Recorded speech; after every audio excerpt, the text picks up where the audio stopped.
प्रणम्य परमात्मानं सिद्धं त्रैलोक्यवन्दितम्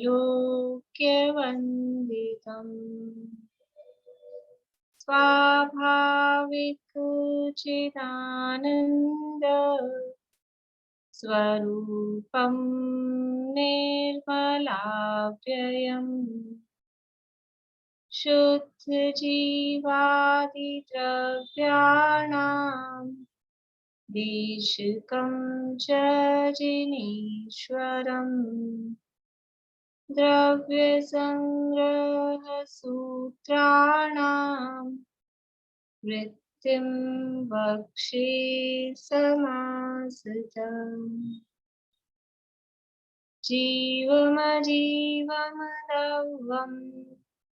जिनवरवसहेन जीर्णनेत्रेत्थम्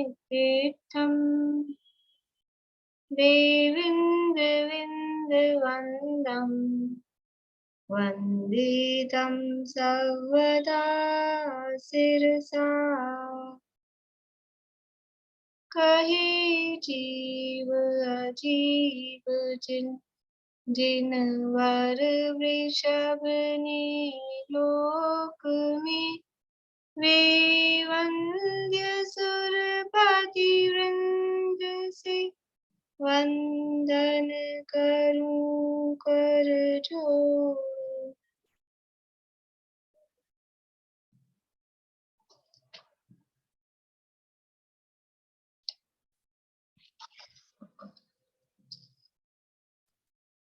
द्रव्य संग्रह में तीसरा मोक्ष मार्ग अधिकार है और यहाँ अपनी चर्चा मोक्ष मार्ग का जो दूसरा अवयव है, अवयवी तो है मोक्ष मार्ग और उसका दूसरा जो अवयव है सम्यक ज्ञान, उस सम्यक ज्ञान की चर्चा यहाँ पर चल रही है। 42वीं गाथा है, गाथा का पाठ करते हैं। संशय विमोह विभ्रम विवज्यम अपपर सरुवस गहनम सम्मन्नाणं सायारमणेयभियम तु। आत्मा और पर पदार्थों के स्वरूप को संशय विमोह और विभ्रम रहित जानना वह सम्यक ज्ञान है और वह साकार और अनेक भेदों वाला है। संशय किसे कहते हैं? संशय किसे कहते हैं? देखा जिन धर्म में कही हुई बातों पर शंका करना कि ये सही है या गलत है, संशय होना कि ये सही है या गलत। हाँ, यहाँ अकेला शंका मतलब यहाँ संशय मतलब दो, ये सही है कि ये सही तो है, ऐसा। ये जिन धर्म में कहा वो सही है कि जो दूसरा कह रहा है वो सही है, ऐसा यानी दो चीजों में झूलना, दो में कंफ्यूजन, उसका नाम संशय। विमोह किसे कहते हैं?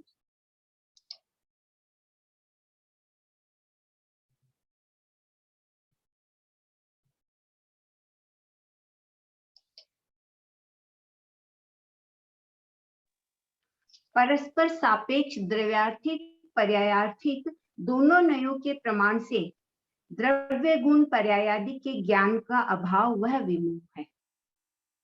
अपने शब्दों में कहें तो अनध्यवसाय को विमोह कहते हैं। अनध्यवसाय को यानी अनिर्णयात्मक सहित ज्ञान, जो निर्णय रहित ज्ञान को, हाँ, निर्णय रहित अनिर्णयात्मक ज्ञान को विमोह कहते हैं। विभ्रम किसे कहते हैं?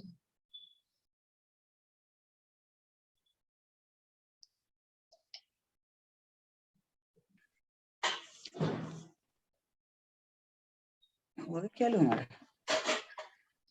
है, चालू है क्या? हाँ। तो जो किसी भी वस्तु को एक ही रूप में मान लेना, उसको उसका निर्णय नहीं होना, उसको विपरीत मानना, क्या पूछा आपने? एक ही रूप, विपरीत रूप में एक रूप मानना। हाँ, विपरीत रूप में एक रूप मानना, तो विपरीत उल्टा वाला मानना। नित्य ही है, अनित्य ही है, एक ही अपेक्षा से एक उसको वस्तु को निर्णय कर लेना, वो विपरीत ज्ञान है। हाँ, यानी विरुद्ध जो विपरीत जो वस्तु का स्वरूप है, वस्तु के स्वरूप को विपरीत मान लेना, वो विभ्रम है। ठीक है। कि ज्ञान की बात हो गई थी। ज्ञान है वो संशय, विमोह और विभ्रम से रहित है, और उसके बाद में ये साकार है और अनेक भेद वाला है।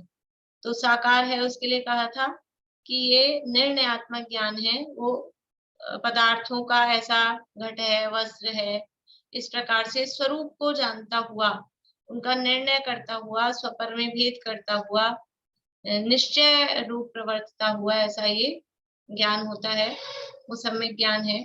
और ये सम्यक ज्ञान अनेक भेदों वाला है। अभी इसकी चर्चा आगे और आएगी टीका में। ये जो साकार सविकल्प निर्विकल्प की है, लास्ट में और टीका में आगे आएगी, तो अपन और चर्चा करेंगे। अभी यहाँ सम्यक ज्ञान के भेद। तो सम्यक ज्ञान के भेद पेज नंबर 207 है टीका में। सबसे पहले तो कहे 5 प्रकार का है, मति ज्ञान, शुद्ध ज्ञान, अवधि ज्ञान, मनःपरक ज्ञान और केवल ज्ञान। ऐसा 5 प्रकार का सम्यक ज्ञान है। अथवा श्रुत ज्ञान की अपेक्षा से या शास्त्र ज्ञान की अपेक्षा से जो सम्यक ज्ञान है, सम्यक श्रुत ज्ञान, तो वो भी सम्यक ज्ञान है। उस अपेक्षा से कहें तो वो पहले तो 2 भेद वाला है, अंग बाह्य और अंग प्रविष्ट। अंग बाह्य के 14 भेद हैं और अंग प्रविष्ट के 12। अथवा पहले अंग कहें तो 12 अंग हैं और अंग बाह्य उसके 14 भेद हैं। इस प्रकार से ये 2 प्रकार का है। और फिर उसमें से जो द्वादशांग है वो 12 अंग, उनके यहाँ पे चर्चा प्रारंभ करते हैं। यानी ये अंग यानी जिनवाणी के अंग कहे गए हैं। मतलब जितने अक्षरों का एक पद बनता है, तो जिनवाणी के जितने पद हैं वो पूरे पूरे अक्षर के जितने पद बन गए उनको तो कहा अंग। और जिनवाणी के टोटल जितने अक्षर थे उनमें से कुछ अक्षर बच गए खुले। खुले मतलब जिनका एक अंग पूरा नहीं बन पाया, तो वो कहलाए अंग बाह्य। जैसे कि समझ लीजिए अपन रुपए पैसे नोट हो अपने पास में, तो कुछ तो पूरे पूरे 500 के कि 2-2 हजार के ऐसे नोट हो जाए, और फिर कुछ 10-20 के। अब सिक्कों का तो जमाना ही नहीं रहा आजकल, नहीं तो कुछ सिक्के बच गए। और सिक्के छोड़ो तो 10 के 20 के नोट तो अपन क्या बोलते हैं इसको, ये चिल्लर है, वो अलग रखते हैं। जो बड़े नोट हैं 2-2 हजार के हैं कि 500-500 के हैं, वो एक अलग। तो ऐसा जो पूरे पूरे एक पद बन गए हैं जिनके इतने अक्षर, वो तो कहलाए अंग। और कुछ अक्षर जिनका एक पद भी पूरा नहीं बन पाया, वो खुले रह गए, वो कहलाते हैं अंग बाह्य। जैसे कि वो पहले उदाहरण देती हूँ मैं हमेशा, लड्डू हम बनाते हैं तो लड्डू हमने बांधे, जितना भी हमेशा जब भी लड्डू बनाएंगे, कौन इतना एक्सपर्ट होता है कि हम लड्डू बनाएं तो वो जितना हमारा सामग्री थी, आटा बेसन जो भी था, वो पूरा मिलाया उसमें और वो पूरा बांध दिया हमने। तो कुछ ना कुछ, भले ही हम उसको बांध के छोटी गोली बना दें, लेकिन वो जो नॉर्मल साइज हमने लड्डू का बनाया है उतना नहीं बन पाता है। लास्ट में कुछ ना कुछ वो, क्योंकि वो खिरता भी जाता है ना, हाथों में से भी नीचे गिरता जाता है, तो कुछ ना कुछ तो वो बचता ही है। तो वो जो बच गया, जिसका एक लड्डू पूरा नहीं बन पाया, वो कहलाया अंग बाह्य। और जो पूरे पूरे लड्डू बन गए, पूरे कितने लड्डू बने, जिनवाणी के जितने अक्षर थे, 12 लड्डू तो पूरे बन गए। और बाकी क्या हुआ कि थोड़ा सा वो चूरा बच गया, तो वो चूरा बच गया, उसको कहा अंग बाह्य। इस तरह से ये अंग बाह्य और अंग प्रविष्ट, ये 2 भेद श्रुत ज्ञान के किए गए हैं। यद्यपि यहाँ बात सम्यक ज्ञान की चल रही है, लेकिन वो श्रुत ज्ञान भी सम्यक ज्ञान है। और जिनवाणी के भेद यहाँ श्रुत ज्ञान में क्यों किए हैं, क्योंकि जिनवाणी को श्रुत भी कहते हैं। श्रुत को जिनवाणी और जिनवाणी को श्रुत कहते हैं, इसलिए जिनवाणी के जो भेद हैं वो श्रुत ज्ञान के अंतर्गत रखे गए हैं। बोली नहीं तुम। भाभी, ये जिनवाणी के अक्षर कौन से हुए जो द्वादशांग में आएंगे और जो रह गए वो? ये जिनवाणी के यानी टोटल अक्षर होते हैं एकट्ठी प्रमाण। एकट्ठी होता है 2 की पावर 64, 2 की पावर 64 माइनस 1, इतने अक्षर। यानी 64 बार 2 लिखो और उसको आपस में गुणा करो, तो वो जो संख्या आएगी वो स्टार्ट होती है 1 8 और उसके आगे वो बहुत बड़ी संख्या होती है, उसको कहते हैं एक शब्द में एकट्ठी। वो संख्या बनेगी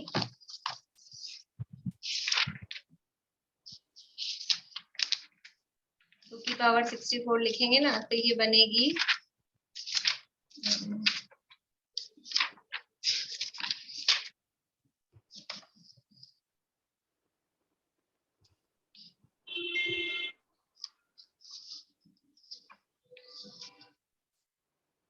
18446744073709551615। ये संख्या पूरी बनेगी 2 की पावर 64 में। ये इतने अक्षर हैं। अब इनमें से पद बनाने, तो एक पद जो होता है वो मतलब एक पद में अक्षर होते हैं, एक मध्यम पद में अक्षर होते हैं 1634 करोड़ 83 लाख 7,888। ये सब ज्ञान मार्गणा के अंतर्गत दिया गया है। एक मध्यम पद में कितने अक्षर होते हैं देखिए, ये देखिए कुल अक्षर है 2 की पावर 64 माइनस 1, ये कुल अक्षर है। और एक जो पद होता है जिस मध्यम पद उसे बोलते हैं, उसके अक्षर होते हैं ये 1634 करोड़ 83 लाख 7,888। तो ये पद कितने बन गए उसमें, इसमें इसको डिवाइड करेंगे ना 2 की पावर 64, और ये जो 2 की पावर 64 का जो आया था 188 ये जो संख्या, उसमें इसका डिवाइड किया है 1634 करोड़ का, तो आंसर आया है ये 1634 करोड़ का डिवाइड किया और ये आया है पद। इतने पद इसमें बन गए हैं। ये यानी हिंदी के 112 अक्षर करोड़ 112 करोड़ 83 लाख 58,005, ये इतने पद, ये द्वादशांग के पद हैं। ये जो पूरे पद लिखेंगे ना अपन तो टोटल करेंगे तो इतने पद आएंगे इसमें। ये द्वादशांग के पद है 112 करोड़ 83 लाख 58,005। और ये शेष बच गया, ये जो इसमें इसका डिवाइड किया ना तो ये तो पूरे पूरे आ गया आंसर, और ये नीचे बच गया। जब अपन भाग देते हैं तो बच जाता है ना कुछ, ये बच गया है 8 करोड़ 1 लाख 8,175। ये अंग बाई के अक्षर बचे। ये जो प्राकृत भाषा के जो हिंदी के अक्षर होंगे वही होते हैं, ये कौन से हैं? नहीं, अक्षर तो सब में वही है ना, चाहे प्राकृत हो चाहे हिंदी हो हाँ। चाहे संस्कृत हो, अक्षर तो वही है। तो ये पूरे अपनुरूक्त अक्षर होते हैं। ये जो कुल अक्षर दिए ना 2 की पावर 64 माइनस 1, ये इतने अक्षर और पूरी विधि दी है। ये पूरी गोमट साजी जीवन कांड में ज्ञान मार्गणा में कैसे कैसे बनते हैं, एक संयोगी द्विसंयोगी त्रिसंयोगी, मतलब बहुत बड़ी सारी पूरी मैथमेटिक्स दी है उसमें। इतने अक्षर होते हैं। अक्षर का मतलब ये नहीं, अपन अक्षर किसे कहते हैं, अपन अक्षर बोलते हैं हाँ सिंगल को अ या आ या क, या अक्षर यहाँ ये जो जिसको हम शब्द बोल रहे हैं ना वो भी अक्षर है। यहाँ पर ये जिनको अक्षर कहा जा रहा है, ये जो दिया है 2 की पावर 64, ये अक्षर भी है, ये सब भी अक्षर कहलाते हैं। जिनको हम शब्द बोलते हैं वो भी यहाँ पर अक्षर मतलब अपनुरूक्त होते हैं, और इनको भी अक्षर के नाम से कहा जाता है। तो उतने मिला के ये होते हैं 2 की पावर 64।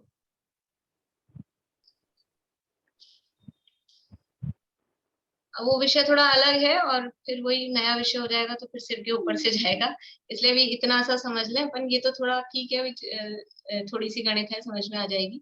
कुल अक्षर इतने होते हैं जिनवाणी के कुल अक्षर, और उसमें एक मध्यम पद बनता है। यानी एक लड्डू बनाने के लिए इतने अक्षर चाहिए 1634 करोड़।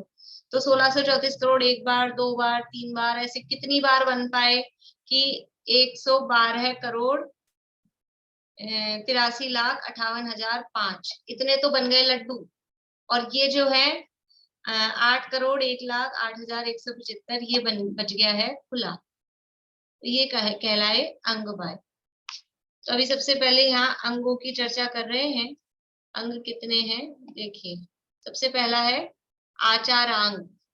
आचारांग में मुनियों के आचरण का वर्णन है। ये अपने को रत्नगंज शावकाचार में भी जो 16 कारण भावनाएं है ना, 16 कारण भावना भावना अधिकार में रत्नगंज शावकाचार में, उसमें अपन ने भी तब वहां पढ़ा था बहुश्रुत भक्ति नहीं, हाँ बहुश्रुत भक्ति भावना के अंतर्गत, बहुश्रुत भक्ति भावना के अंतर्गत वहां पे भी वर्णन दिया है। तो मुनियों के आचरण का वर्णन जिसमें है वो कहलाता है आचारांग। तो क्या क्या वर्णन है, बस इसकी बहुत ज्यादा डिटेल नहीं मिलती, इतने से ही शब्द मिलते हैं। कैसे चलिए, कैसे बैठिए आदि गणधर देव के प्रश्न के अनुसार, यतन से चलिए बैठिए आदि उत्तर वचन के लिए मुनीश्वरों के समस्त आचरण का वर्णन, मतलब मुनिवर कैसे चलें, कैसे उठें, कैसे बैठें, ये मुनियों का आचरण है। चलना फिरना उठना बैठना यही काम है, और क्या काम है। तो वो कैसे चलें, कैसे बैठें, कैसे उठें, ये जो समिति है, गुप्ती है, उन्हीं का वर्णन। तो मुनीश्वरों के आचरण का वर्णन आचार अंग के अंतर्गत किया गया है। और इस आचार अंग में कितने पद हैं, देखिए रत्नकर शावकाचार अगर आप लोग निकालना चाहें तो रत्नकर शावकाचार का पेज नंबर है 269, 269 नंबर पेज है, बहुश्रुत भक्ति भावना। विनीता आंटी कुछ पूछ रहे हैं आप, अनम्यूट करिए। ये 16 कांड भावना में सारे लिखवा रखे हैं आपने, पद कितने कितने हैं सब लिखवा रखे हाँ हैं। हाँ, वो जब अपने अभी चली थी ना 16 कांड भावना, तब सब लिखे थे अपन ने, इसीलिए बहुत ज्यादा देर नहीं लगाएंगे, रीडिंग करेंगे बस खाली अपन। हाँ वो मैंने लिखे हुए हैं सब याद क्योंकि सबके मेरे हिसाब से सबके ही पढ़े हुए हैं, सब आ गए थे तब तक।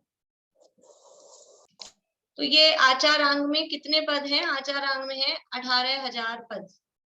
अभी ये जो टोटल पद अभी जो अपन ने देखे थे ना, वो टोटल पद थे पूरे द्वादशांग के, उसमें से आचार अंग में है 18,000 पद। अब इसके अक्षर निकालने हो तो इस 18,000 को 1634 करोड़ 83 लाख वो जो संख्या थी ना, उससे मल्टीप्लाई करो तो अक्षर आ जाएंगे उसके निकल के। ये इतने पद हैं।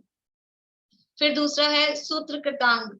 सूत्र कृतांग में 36,000 पद हैं, और जिनेन्द्र भगवान के श्रुत का आराधन, वो आराधन की करने की जो विनय क्रिया है उसका इसमें वर्णन है। मतलब कि किस तरह से श्रुत का आराधन किया जाए, और इसके अलावा भी स्व समय पर समय यानी अन्य मतों का वर्णन, वो भी इसके अंतर्गत आता है सूत्र कृतांग के अंतर्गत। फिर है तीसरा स्थानांग। स्थानांग में स्थानों का वर्णन है, मतलब किसी चीज को एक की अपेक्षा कहें तो ये, दो कहें तो कितने, तीन कहें तो कितने, चार कहें तो कितने, ऐसा एक एक बढ़ते हुए। जैसे जीव एक है, फिर दो कहें तो संसारी और मुक्त है, तीन कहें तो तीन रूप से कह सकते हैं, चार कहें तो, तीन कहें तो रत्नत्रय रूप से कह सकते हैं, चार कहें तो अनंत चतुष्टय रूप से कह सकते हैं, फिर पांच कहें तो पांच आचारों के रूप से, मतलब जो भी अलग अलग अपन उसमें लगाते जाएं, तो इस तरह से वो स्थान बताए गए हैं। तो ऐसे 42,000 पदों में 6 द्रव्यों के एक अनेक स्थानों का यहाँ पर वर्णन है। बढ़ते बढ़ते एक से लेके, जैसे बच्चों को सिखाते हैं ना गिनती, एक आत्मा होती है और दो ऐसे करके जीव होते हैं, उसी तरह से यहाँ स्थानों का वर्णन है। फिर चौथा है समवायांग। समवायांग के पद हैं 1,64,000, और इसमें समानता की, समवाय मतलब समानता, समानता की अपेक्षा से इसमें वर्णन है। जैसे कि हमने देखा हुआ है 5 चीजों में समानता, किस अपेक्षा से, कि 5 चीजें 45 लाख योजन की हैं। क्षेत्र की अपेक्षा से समानता देखी है हमने। कौन कौन सी 5 चीजें हैं 45 लाख योजन की?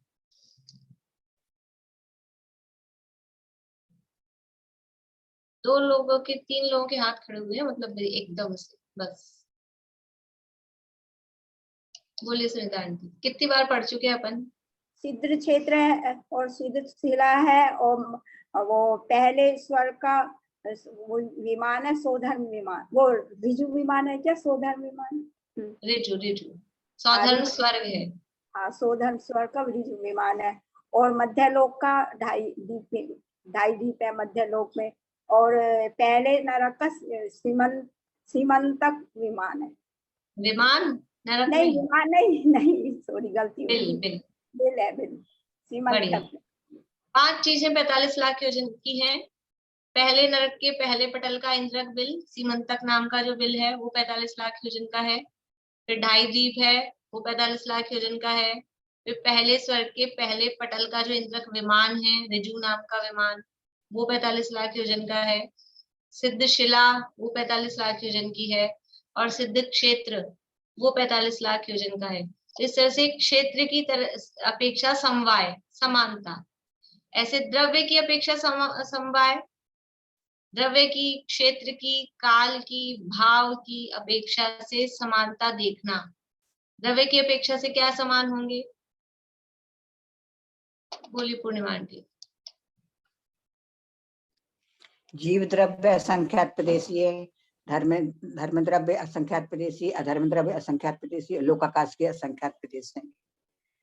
ठीक है, ये प्रदेशों की अपेक्षा, प्रदेशों की अपेक्षा हुआ तो एक क्षेत्र में चला गया। द्रव्य की अपेक्षा से देखना है, जैसे कि एक परमाणु एक कालाणु के बराबर है, ये दो द्रव्य समान है। जितना बड़ा एक परमाणु है उतना ही बड़ा एक कालाणु है।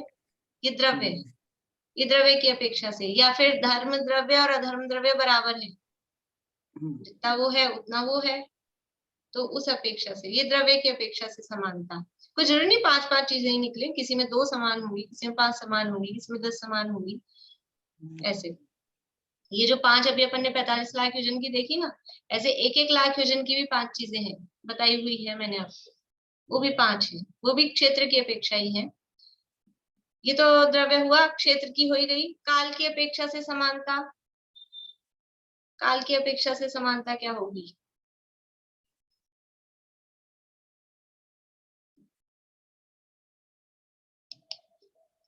बोले नीलम। उत्सर्पणी काल और अवसर्पणी काल। बहुत बढ़िया। एक उत्सर्पणी काल के समय और एक अवसर्पणी काल के समय बराबर हैं। ये काल की अपेक्षा से समानता हुई। भाव की अपेक्षा से समानता, बोले विनीता आंटी। सीढ़ी चढ़ते हुए जीवों के 90 गुण स्थान में और अप्रत्यक्ष ध्यान के समय में समान भाव होते हैं। ठीक है, श्रेणी में जो 90 गुण स्थान में, यानी श्रेणी के जो भी अनवृत्तिकरण वाले जीव हैं उनके सबके समान भाव हैं, उस अपेक्षा से भाव की अपेक्षा से समानता है। इस तरह से मतलब अलग अलग और भी अपेक्षाएं हो सकती है इसी में। तो ये द्रव्य क्षेत्र काल भाव की अपेक्षा से समानता देखना, ऐसा ये पूरा एक अंग है। ये तो हमने उदाहरण लिए हैं, वो पूरा एक अंग है समवायांग नाम का। ये जो चौथा अंग है, इसमें इस तरह से समानता की अपेक्षा से द्रव्य क्षेत्र काल भाव की अपेक्षा समानता का वर्णन है। फिर है 5वां व्याख्या प्रज्ञप्ति अंग। इसके 2,28,000 पद हैं और इसमें व्याख्या की गई है। किसकी व्याख्या की गई है कि गणधर, मतलब ऐसा आता है गणधर के पास में 60,000 प्रश्न किए गए, तो वो जो प्रश्नों की व्याख्या या जवाब जो आया, कैसे व्याख्या है? जीव के संदर्भ में, जीव कैसा है, जीवादि द्रव्यों के स्वभाव का वर्णन है। ये जो लिखा है ना यहाँ, तो जीव नित्य है कि अनित्य है, जीव का क्या स्वभाव है, पुद्गल का क्या स्वभाव है, धर्मादि द्रव्यों का क्या स्वभाव है, ऐसा धर्म के बारे में जिसमें विस्तार से वर्णन किया गया है, ये व्याख्या प्रज्ञप्ति अंग। जीव अस्थि है कि नास्ति है, एक है कि अनेक है, ऐसा। फिर ज्ञात्री धर्म कथांग। ज्ञाति धर्म कथांग का मतलब कि इसके अंतर्गत जो पद है इसके 5,56,000 और इसमें भी गणधर के निकट जो प्रश्न किए गए उसी प्रश्नों के आधार पर द्रव्यों के स्वभाव का, इसमें भी 80, 89, एक अनेक इस तरह से जवाब दिया था। और ज्ञात धर्म कथांग में भी धर्म की कथा का, धर्म क्या है वास्तव में कि जो पदार्थ है उन पदार्थों के स्वभाव, तो पदार्थों के स्वभाव रूप जो धर्म है उस कथा का इसमें वर्णन है। ये ज्ञात्री धर्म कथांग। फिर 7वां है उपासक अध्ययन अंग। उपासक कहते हैं श्रावक को, उपासक कहा जाता है श्रावक को। तो इसके 11,70,000 पदों में श्रावक के आचरण का वर्णन है। तो श्रावक के क्या क्या है? व्रत, शील, आचार, क्रिया, प्रतिमाएं, ये जो भी पूरा समझ लीजिए पंचम गुण स्थान संबंधी जो भी वर्णन है वो सब इस उपासक अध्ययन अंग के अंतर्गत आता है। 11 प्रतिमाएं, फिर जितने भी व्रत हैं, सामायिक आदि की क्रियाएं हैं, आचरण की क्रियाएं हैं, उस सब का वर्णन इसमें है। फिर है आगे अंतःकृत दशांग। अंतःकृत दशांग के 23,28,000 पदों में एक एक तीर्थंकर के तीर्थ काल में 10-10 मुनि उपसर्ग सहन करके और मोक्ष में गए हैं, उपसर्ग के काल में ही मुक्त हुए हैं, वो कहलाते हैं अंतःकृत केवली। उपसर्ग के काल में ही, उपसर्ग दशा में ही जिनको निर्वाण की प्राप्ति हो जाए। एक होते हैं उपसर्ग के काल में ही केवल ज्ञान की प्राप्ति हो, अनंत बन जाए, और एक है कि उपसर्ग के काल में ही अनंत बने और फिर हाथों हाथ मतलब जो भी उस 13वें गुणस्थान का जगन्य काल है वो पूरा करके सिद्ध भी हो गए। तो जो सिद्ध हो गए उपसर्ग के काल में वो कहलाते हैं अंतःकृत केवली, और जो उपसर्ग के काल में सिद्ध नहीं हुए, अनंत बन गए हैं और फिर अब अनंत बन के कुछ काल रह रहे हैं, वो कहलाते हैं उपसर्ग केवली। 2 तरह के होते हैं, वैसे तो केवली 7 प्रकार के होते हैं, लेकिन अभी ये 2 प्रकार के, एक अंतःकृत केवली और एक उपसर्ग केवली। क्या अंतर है दोनों में? अंतःकृत केवली वे हैं जो उपसर्ग के काल में ही निर्वाण को प्राप्त कर लेते हैं, वो अंतःकृत केवली। और जो उपसर्ग के काल में केवल ज्ञान प्राप्त करके अनंत दशा प्राप्त करते हैं, वो उपसर्ग केवली कहलाते हैं। तो यहाँ अंतःकृत दशांग में अंतःकृत केवलियों का वर्णन है, जो 23,28,000 पदों में एक एक तीर्थंकर के तीर्थ काल में 10-10 मुनि, कम से कम 10-10 मुनि तो उपसर्ग सहित होकर और उस उपसर्ग के काल में ही संसार का अंत करके उन्होंने निर्वाण को प्राप्त किया, उनका वर्णन है। एक आध उपसर्ग केवली का नाम बता सकते हैं? उपसर्ग केवली के नाम बोलिए सुनीता आंटी। वो है गजकुमार मुनि थे, वो अंत केवली है। और एक पांडव थे, 3 पांडव थे ना, भीम, अर्जुन, और वो अंतःकृत केवली है। ठीक है, और नीलम भाभी बोलिए, कुछ और बता रहे? हमने ये केवल भूषण और देशभूषण मुनि जी का लिखा है हुआ है, वो कौन है? देशभूषण कुलभूषण अंतःकृत केवली नहीं है, वो उपसर्ग केवली है। उनका तो फिर दिव्य ध्वनि खीरी, वो तो वहां पे मतलब उनकी गंधगुटी की रचना हुई, वो उपसर्ग केवली है। यानी जैसे उपसर्ग केवलियों के भी उदाहरण हैं ये अपने पास, कि ये कुलभूषण देशभूषण मुनिराज हैं, अथवा ये अपने तीर्थंकर हैं, समझ लीजिए पार्श्वनाथ, महावीर, ये उपसर्ग के काल में फिर केवल ज्ञान हुआ, तो उपसर्ग केवली है। और अंतःकृत केवली उपसर्ग के काल में ही जो निर्वाण की प्राप्ति जिनको हो गई, तो 3 पांडव मुनिराज और गजकुमार मुनिराज, इस तरह से वो अंतःकृत केवली है। तो एक एक तीर्थंकर के तीर्थ काल में 10-10 मुनिराज, वो ऐसे उपसर्ग के काल में, और देख लेना जो भी कहानी में कुछ ऐसा होता हो, मान लीजिए थोड़ा कथाओं में जैसा भी हो, तो वो उपसर्ग के काल में ही जो मोक्ष चले गए वो अंतःकृत केवली है, और उपसर्ग के काल में मोक्ष नहीं गए, केवल ज्ञान होके अनंत बन गए हैं, वो उपसर्ग केवली कहलाते हैं। तो ये अंतःकृत दशांग हुआ। इसके बाद में अनुत्तरोपादिक दशांग। इसमें क्या है कि एक एक तीर्थंकर के तीर्थ काल में उपसर्ग सहन करके मोक्ष तो नहीं गए, लेकिन अनुत्तरों में जिनका जन्म हुआ। अनुत्तर कहाँ पर है?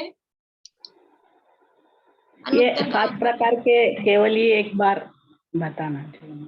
7 प्रकार के केवल। ठीक है, अनुत्तर कहाँ पर है? कौन बता रहे हैं अनुत्तर कहाँ पर है?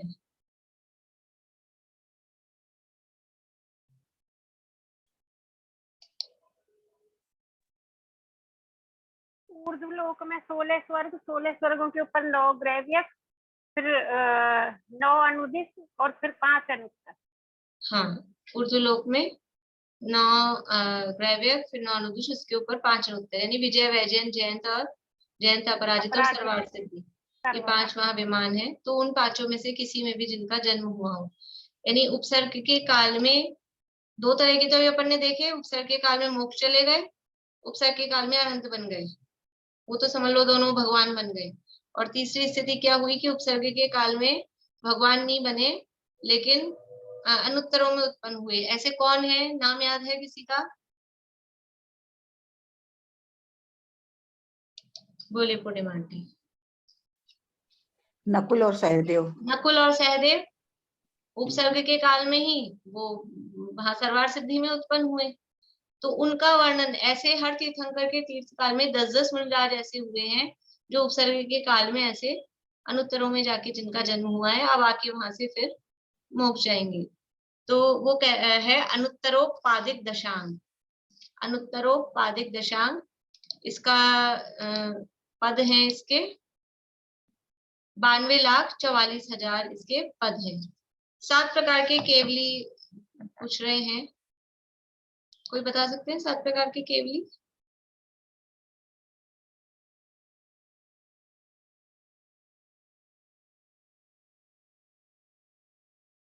नहीं?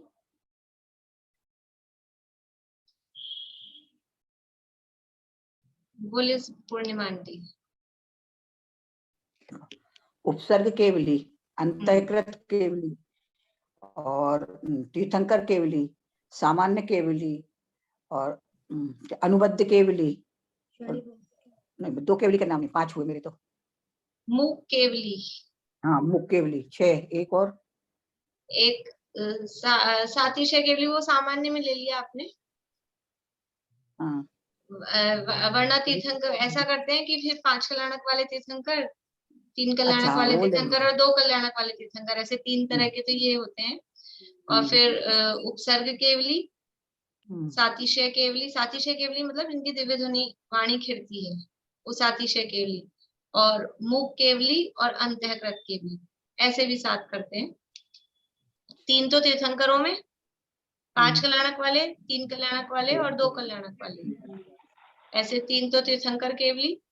और फिर उपसर्ग केवली, अंतःकृत केवली, मुख केवली, मुख केवली और सातिशय केवली। फिर उसमें अनुबद्ध केवली को नहीं गिनते। जब ऐसा भेद करेंगे ना अपन, तो फिर अनुबद्ध को नहीं गिनेंगे, फिर 7 ही करने हैं ना, इसलिए वो तो एडजस्टेबल रहता है, जितनी अपने को लेनी है, उसके अलावा भी और होते हैं।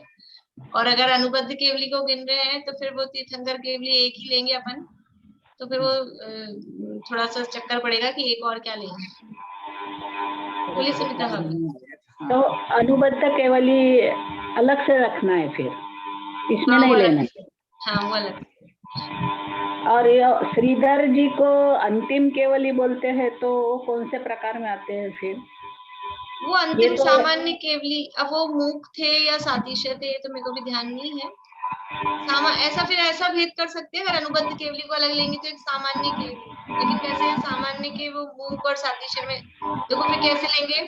तीर्थंकर केवली, उपसर्ग केवली, अंतःकृत केवली, मुख केवली, सातिशय केवली, अनुबद्ध केवली और फिर सामान्य केवली की एक कैटेगरी बना दो। सामान्य अब जो भी कोई से हो जिनके बारे में अपने को नहीं पता हो तो ऐसा, वरना फिर वो सामान्य अलग से लेने की जरूरत नहीं, क्योंकि सामान्य के ही 2 भेद हैं, एक सातिशय और एक मूक। यानी जिनका उपदेश नहीं हो रहा है वो मूक केवली है, और जिनका उपदेश हो रहा है तीर्थंकर के अलावा जो है जिनका उपदेश हो रहा है वो सातिशय केवली। इन दोनों को ही मतलब दोनों की जगह एक बोलो तो वो सामान्य केवली हो जाती है, ये सामान्य है। एक तो तीर्थंकर है, तीर्थंकर के अलावा जो है वो सामान्य है। देखिए ये अपने हो गए कहाँ तक? अनुत्तरोपादिक दशांग। इसके बाद में है अगला प्रश्न व्याकरण अंग। इसके 93,16,000 पद हैं। इसमें प्रश्नों के उत्तर दिए गए हैं। कौन से कैसे कैसे प्रश्न हैं कि जीवन मरण, लाभ हानि, सुख दुख, इस तरह से जो भी जय पराजय, इस तरह के जो प्रश्न हैं उन प्रश्नों के उत्तर का, और वो भी भूत वर्तमान भविष्य की अपेक्षा से दिए गए जो उत्तर हैं उनका वर्णन जिसमें है वो प्रश्न व्याकरण अंग है। इसके अंतर्गत 4 प्रकार की कथाओं का भी, कथा बोलते हैं 4 प्रकार की कथाएं, आक्षेपणी, विक्षेपणी, निर्वेदनी, संवेदनी, मतलब अन्य मतों से संबंधित है, दूसरों पर आक्षेपण विक्षेपण ऐसा इस तरह की, उसका वर्णन भी इसके अंतर्गत किया गया है, वो प्रश्न व्याकरण अंग। फिर है 11वां विपाक सूत्रांग। विपाक शब्द का अर्थ अभी अपन ने पढ़ा है, विपाक मतलब फल। फल किसका होगा, ये विपाक किसका होगा, मतलब कर्मों से रिलेटेड बात है। विपाक शब्द आ गया, इसका मतलब कर्मों से रिलेटेड बात है। जैसे धर्म ध्यान के भेदों में आता है विपाक विचय धर्म ध्यान, तो वहां भी विपाक विचय मतलब वही कर्म के फलों का जिसमें विचार किया गया है। तो यहाँ विपाक सूत्रांग में भी जो कर्मों के फल का जो वर्णन है, तो अब कर्मों के फल का वर्णन कैसे होगा कि उसका सीधा सीधा फल आएगा उदय, कि उदीर्णा, कि उत्कर्षण हो जाएगा, कि अपकर्षण हो जाएगा, कि संक्रमण हो जाएगा, कि उपशांत पड़ा रहेगा, कि निदत्ती रूप है, कि निकाचित रूप है, कि सत्ता में है, कि बंद है। ऐसा जो भी कर्मों से संबंधित उसके 10 करण है, उन सबका जो वर्णन है वो विपाक सूत्रांग के अंतर्गत किया गया है। 1,84,00,000 इसके पद हैं। इस प्रकार अब ये पहले अंग से लेके 11वें अंग तक का टोटल, 11 अंगों का टोटल है 4,15,02,000। 1 से 11 तक का तो इतना है अभी, 4,15,02,000। और अब है दृष्टिवाद नाम का जो 12वां अंग है। इस 12वें अंग में अकेले में कितने हैं, यहाँ तो थे खाली 4 करोड़, और यहाँ 12वें अंग के अकेले के हैं 108,68,56,005। ये अकेले 12वें अंग के इतने पद हैं। और उसमें भी जो मैक्सिमम पार्ट है वो जो पूर्व इसका भेद है, कल जो पूछे थे ना 11 अंग और 14 पूर्वी कह देते हैं, तो वो इसमें बहुत सारा जो बहुत बड़ा पार्ट है वो पूर्व का है, इसलिए 11 अंग और 14 पूर्व बोलते, तो वैसे सब आ गया, ऐसा समझ लो। दृष्टिवाद नाम का 12वां अंग बहुत बड़ा है, इसमें पद भी बहुत ज्यादा है। और दृष्टि का मतलब है, यहाँ दृष्टि शब्द है वो श्रद्धा के अर्थ में, मिथ्या दृष्टि सम्यक दृष्टि वाला दृष्टि।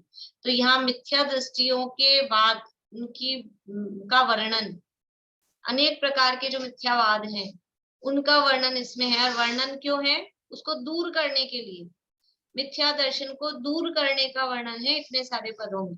सबसे ज्यादा समस्या ही मिथ्यात्व की है, इसलिए सारा जो वेटेज दिया है, सारे पद, इतने सारे पद दिए हैं, वो किसके लिए दिए हैं, मिथ्या दर्शन को दूर करने के लिए।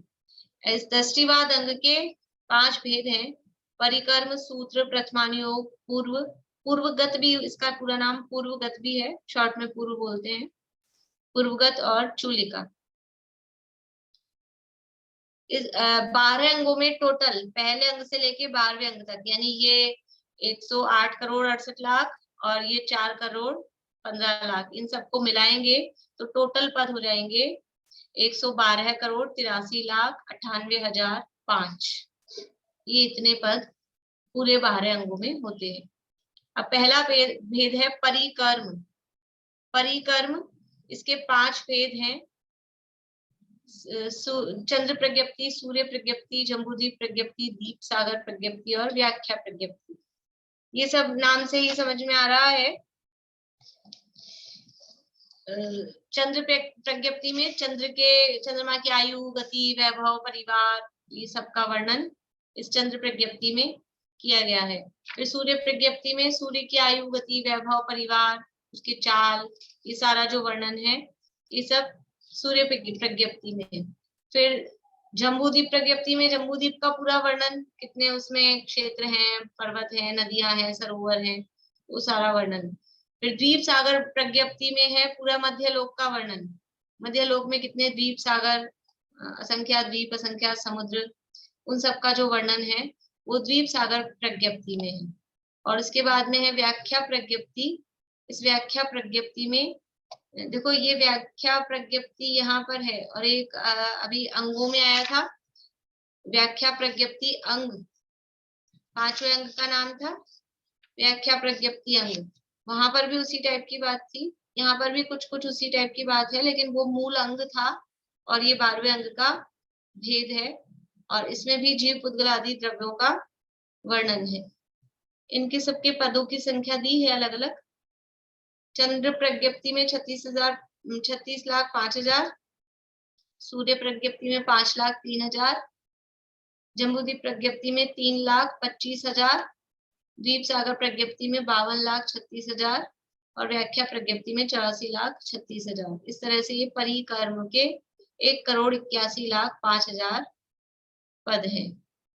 फिर दूसरा भेद है, इसका नाम है सूत्र, और इसके 88 लाख पद हैं और इसके भेद अलग से नहीं दिए हैं।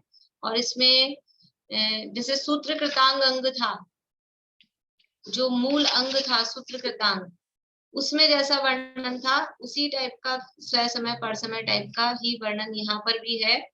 और जीव अस्थि रूप ही है, नास्ति रूप नहीं है कि नास्ति रूप ही है, कर्ता ही है इत्यादि। जो एकांतवादी मत हैं, जो एकांत से वस्तु को ऐसा ही मानते हैं कि जीव तो बस ऐसा ही है, किसी एक पक्ष को मुख्य करके जीव का कहो वस्तु का कहो वो स्वरूप ऐसा ही मानते हैं, वो एकांतवादियों के मतों का खंडन इस सूत्र वाले पार्ट में किया गया है। फिर तीसरा भेद है प्रथमानुयोग। इस प्रथमानुयोग में 5,000 पद हैं और इसमें 63 सलाका महापुरुषों के चरित्र का वर्णन है। नाम से समझ में आ रहा है प्रथमानुयोग में। फिर चौथा भेद है पूर्व। ये पूर्व की चर्चा अपन कल कर लेंगे, इसको बीच में छोड़ते हैं। और फिर जो पांचवा भेद है, पांचवा भेद क्या है? चूलिका, ये प्रकीर्णक चूलिका है। इस चूलिका के 5 भेद हैं, जलगता, थलगता, मायागता, रूपगता, आकाशगता। तो जलगता मतलब जल में गमन करने की जो भी विद्याएं हैं, जो भी कोई समझ लो मंत्र तंत्र आदि हैं, वो सब जिसमें वर्णन होता है। तो जल में गमन कर ले, जल को रोक ले, ऐसी इस तरह के मंत्रादिक होते हैं। कि पानी आ रहा था, बारिश हो रही थी और किसी ने कोई मंत्र फूंक दिया, बारिश रुक गई। क्या ऐसा भी आप मानते हो इन बातों को? ऐसा लगता है अपने को ये तो सब वो है मंत्र तंत्र को मानना, कि होता है, निमित्त नैमित्तिक संबंध है, इसका निषेध नहीं है। ये सारा वर्णन जिनवाणी में किया गया है। लेकिन वो बारिश कब रुकेगी, मंत्र से भी बारिश कब रुकेगी? कि जब उस बारिश की रुकने की योग्यता होगी तभी रुकेगी। और वो मंत्र वाले को मंत्र बोलने का, वो मंत्र फूंकने का भाव भी कब आएगा? कि जब उस बारिश को रुकना होगा। ये निमित्त नैमित्तिक संबंध का ज्ञान यहाँ कराया गया है।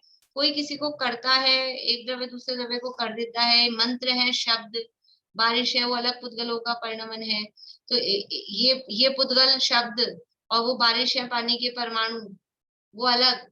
दो पुद्गलों में कौन सा अभाव होता है?